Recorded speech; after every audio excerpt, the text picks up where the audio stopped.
Estou me dirigindo a você, coordenador pedagógico da escola, e nós vamos conversar um pouquinho sobre questões da avaliação da aprendizagem. Tradicionalmente, eu diria assim, nos últimos 500 anos da educação ocidental, nós praticamos exames escolares. Ou seja, nós trouxemos para dentro da escola os modos de agir, os modos de ser que ocorriam na sociedade anterior ao século XVI, que era e continua sendo a seletividade. Ou seja, importamos para dentro da escola como é que nós vamos saber se o estudante aprendeu ou não aprendeu. Essa foi a questão que se colocou à educação no século XVI, porque anterior ao século XVI a escola não era como nós temos hoje. A escola era uma relação de um mestre, 2 aprendizes, um mestre, 3 aprendizes. Chamavam-se as oficinas de mestres e aprendizes. E a partir do século XVI começou a se pensar que um não ensinaria 2 ou 3, mas ensinaria muitos.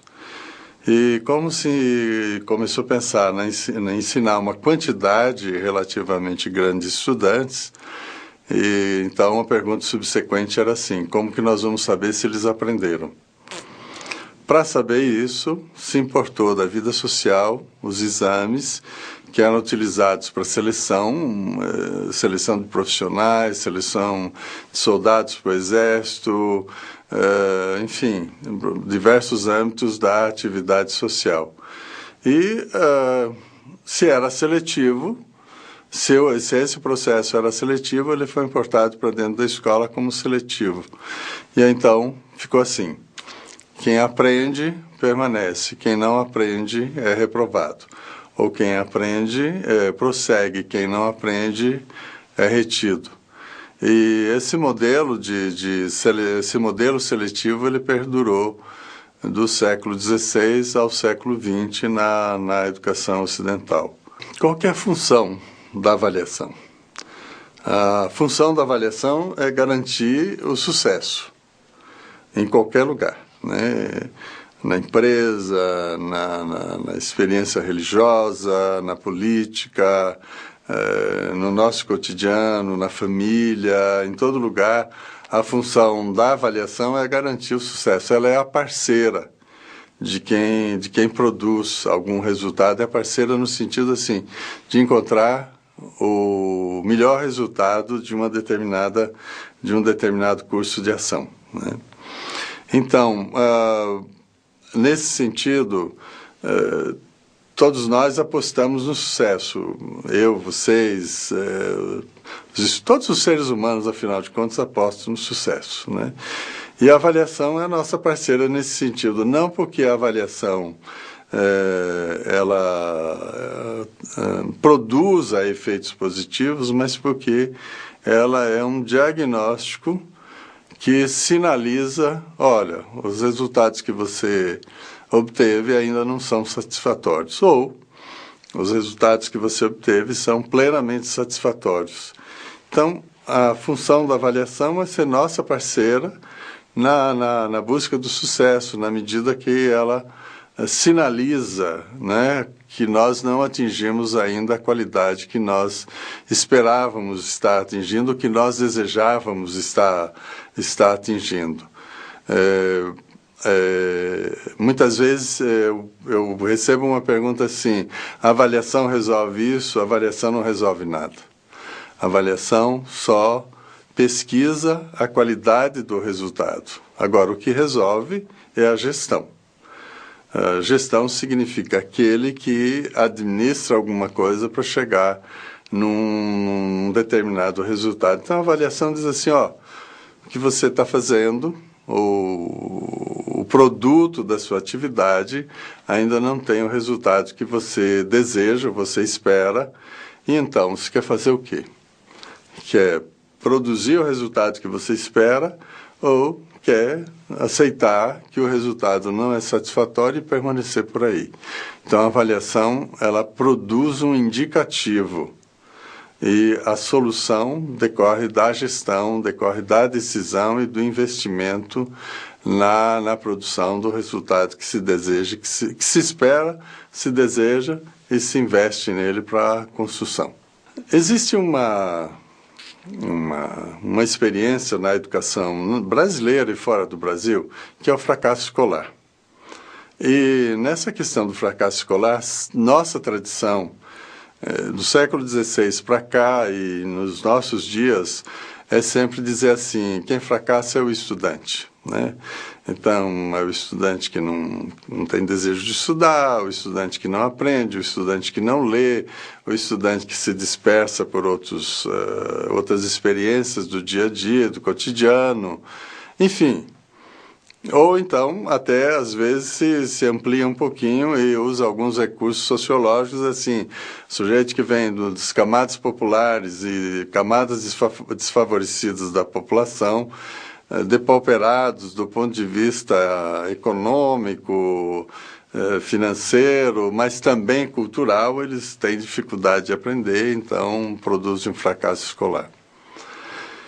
E pouco tem se pensado assim, será que o fracasso escolar só decorre do estudante ou decorre também da instituição? Então, a partir de finais dos anos 1980, começou a se pensar assim, que também a instituição fracassa, né? E nesse período, no mundo e no Brasil, começou a se falar da avaliação institucional, ou seja, a instituição fracassa, ou ela pode fracassar. O Exame Nacional de Cursos, já agora dentro do governo Lula, com Cristóvão Buarque como ministro da Educação, foi substituído por um sistema chamado Sistema Nacional de Avaliação do Ensino Superior, dentro do qual tem uma prova chamada ENAD, Exame Nacional do Ensino Superior, né? Essas avaliações de larga escala elas têm a função de dizer assim, não é só o estudante que fracassa, o sistema pode fracassar. Então, nós precisamos observar se o sistema produz o efeito que promete ou se ele fracassa. Então, as avaliações de larga escala têm essa função de olhar do lado do estudante. Na sala de aula, que parece que não faria sentido uma avaliação de larga escala, faz sentido uma avaliação de pequena escala, mas que é maior do que avaliar só acompanhar o estudante individualmente. Então, um professor deveria fazer pelo menos uma curva de aproveitamento da aprendizagem dos seus estudantes. E essa curva de aproveitamento revelaria, vamos dizer assim, os efeitos que as suas aulas produzem sobre o grupo, não sobre o estudante individual. Então, vamos dizer assim, a curva é muito simples, não precisa nenhuma sofisticação estatística. Se eu tenho 50 alunos, quantos desses tiraram nota 1, numa escala de 0 a 10, por exemplo? Quantos tiraram 2, quantos tiraram 3, quantos tiraram 4, 5, 6, 7, 8, 9 e 10. Vamos supor que dos 50 estudantes, 5 tiraram 8, 9 e 10. 45 tiraram 5, 4,5, 4, 3,5, 3, 2,5, 2, etc, etc. O que isso está revelando? Que esse professor, né, ou posso ser eu como professor, estou ensinando 5 pessoas e 45 não. Então, uma pequena curva estatística pode demonstrar a fragilidade do meu trabalho, o fracasso do meu trabalho, não é? E é claro, eu posso dizer assim, mas nesse fracasso tem também o estudante, tem as condições, tem tudo isso, mas é importante, com uma curva de aprendizagem que revela uma fragilidade, é importante a gente olhar para o que está ocorrendo para o sistema. Então, a avaliação não pode ser só da aprendizagem do estudante, mas precisa ser do sistema, e dentro do sistema a sala de aula, de tal forma que a gente possa olhar assim, quem fracassa? Pode ser que quem fracassa é quem ensina, não é? É o sistema que pode estar fracassando. E se o sistema está fracassando, o que é que vamos fazer para ele não fracassar? Se o estudante individual está fracassando, o que nós vamos fazer? É o que tradicionalmente vem se chamando de recuperação, né?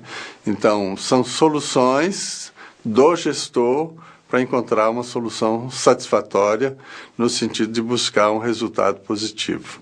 É importante a gente pensar que o ato de avaliar é um ato de investigar, é um ato de produzir conhecimento, né? Ele se assemelha à pesquisa científica, ou ele equivale à pesquisa científica, a diferença está no resultado que se espera. A pesquisa científica pretende desvendar como que funciona a realidade, a avaliação pretende desvendar qual é a qualidade da realidade. Então, pela ciência, me interessa saber qual é a causa e qual é o efeito, ou quais são as múltiplas causas que produzem um determinado efeito. E se eu puder manipular as causas, ou trabalhar, operar com as causas, eu posso modificar os efeitos. E eu poder trabalhar com as causas é o que nós chamamos hoje de tecnologia. Então, a ciência produz um conhecimento, a tecnologia produz soluções a partir do conhecimento. Vamos fazer um paralelo com a avaliação. A avaliação produz um conhecimento da qualidade do resultado de alguma coisa, e na medida que eu produzo esse conhecimento da qualidade, a tecnologia seria a intervenção. Se o resultado que eu obtenho da minha ação ainda é insatisfatório, a pergunta: o que é que eu vou fazer para ele vir a ser satisfatório? A avaliação necessita de ser praticada com o rigor da metodologia científica. Se ela não for praticada com esse rigor, ela é pura e simplesmente expressões de subjetividade, de juízos subjetivos, de juízos emocionais e assim por diante. E não é que a subjetividade e a vida emocional não estejam presentes na avaliação, mas o rigor metodológico vai propiciar minorar muito as expressões emocionais que muitas vezes se fazem bastante presentes nas práticas avaliativas, porque parece que elas são só subjetividade. E no caso de coleta de dados sobre a aprendizagem do estudante, é preciso que o instrumento tenha sistematicidade, ou seja, ele cubra tudo o que foi ensinado para o estudante e que é essencial. Não pode ser um ponto que outro ponto, não pode ser perguntas aleatórias, mas precisam de ser perguntas mapeadas, consciente e logicamente. Senão, nós vamos entrar naquela coisa assim: ele errou tudo o quê? Não é? É preciso sistematicamente eu poder dizer assim: ele não aprendeu isso, não aprendeu isso, não aprendeu aquilo. Para isso eu tenho que ter um mapa do que eu quero saber. E esse mapa vai guiar a construção do instrumento, vai guiar a construção, vai guiar a correção do instrumento, vai guiar a leitura dos resultados, né? Então, eu tenho um mapa, descritivo da aprendizagem do estudante. Isso é preciso levar em consideração num teste, numa redação, numa monografia, enfim, né? Nos múltiplos instrumentos que a gente usa. A segunda coisa é que esses instrumentos precisam ser vazados numa linguagem compreensível para o estudante. Terceira característica é que esses instrumentos têm uma compatibilidade de conteúdo com o que foi ensinado. Conteúdo que foi ensinado, portanto, informações, habilidades e competências que tenha o mesmo nível de dificuldade, o mesmo nível de complexidade e a mesma metodologia com que foi ensinado. Se não, eu ensinei uma coisa, peço outra. Essa distorção entre eu ensinar uma coisa e pedir outra significa que eu não estou descrevendo bem o desempenho do estudante, né? E a última coisa, tem que ter alguma precisão. Então, o instrumento as perguntas precisam ter alguma precisão. Significa que o estudante tem que entender como eu entendo a pergunta, ou eu tenho que entender como o estudante entende a pergunta. Ela não pode ser genérica. Pois é, outro passo é assim: depois que eu descrevo, isso que eu descrevi já é satisfatório? Então, para saber se alguma coisa é satisfatória, o único caminho disponível epistemologicamente é a comparação, é comparar o descrito com um padrão ou um critério. Tem um critério que permite observar se a realidade é qualitativamente positiva ou negativa. Esse critério, no caso da aprendizagem, nós estabelecemos no dia que nós planejamos o ensino. eu vou ensinar alguma coisa e espero que qualidade, não é? Qual é o padrão de qualidade, qual é o padrão de expectativa? Então, o instrumento, a coleta de dados através do instrumento me revela o desempenho e eu comparo esse desempenho revelado pelo instrumento com o padrão de qualidade. Se for satisfatório, ótimo. Se não for satisfatório, é o terceiro passo da avaliação, que é a intervenção. Então, disso nós podemos tirar duas consequências do ato de avaliar. Uma é do ponto de vista pedagógico e a outra do ponto de vista político. Do ponto de vista pedagógico, a avaliação, ela, como subsidiária do sucesso, ela garante pedagogicamente que a gente possa chegar, que nós possamos chegar ao resultado desejado. Não chegou ainda, vamos reinvestir para chegar ao resultado desejado.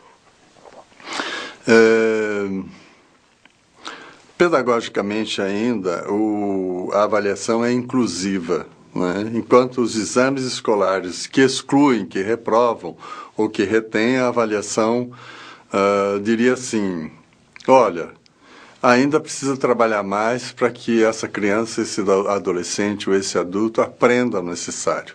Significa que ela convida a produção do resultado pedagógico, porque nós estamos trabalhando pedagogicamente. Politicamente, a avaliação ela é um recurso que sugere e propicia a educadores que assim desejarem estar investindo na equalização social. Não é que a educação equalize a sociedade, mas ela, junto com outras instâncias sociais, ela equaliza, ela democratiza, vamos dizer assim, a sociedade. Mas para democratizar a sociedade, é preciso que todos aprendam tudo o que for necessário de ser aprendido. Então, se eu planejo aquilo que é necessário de ser ensinado e aprendido, mas não foi aprendido, não serviu para nada. Mas se eu planejo aquilo que é necessário de ser aprendido e eu verdadeiramente invisto para que todos aprendam o necessário, eu democratizo não só o conhecimento, não só a cultura, mas eu ofereço aos educandos um recurso de democratização da vida social. Eles vão disputar o seu lugar na vida social. Então, a prática da avaliação da aprendizagem, ela não só tem uma eficiência do ponto de vista da execução do projeto pedagógico, mas ela tem uma consequência política revolucionária fundamental, que é subsidiar a busca do melhor resultado para todos. Portanto, ela tem a ver com a democratização, não só do ensino, mas a democratização da sociedade. E por isso que vale a pena investir nela, né?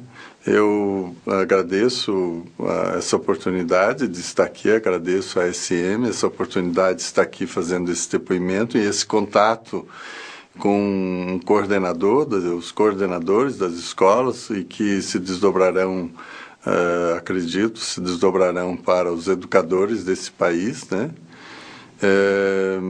Eu sou muito grato por isso.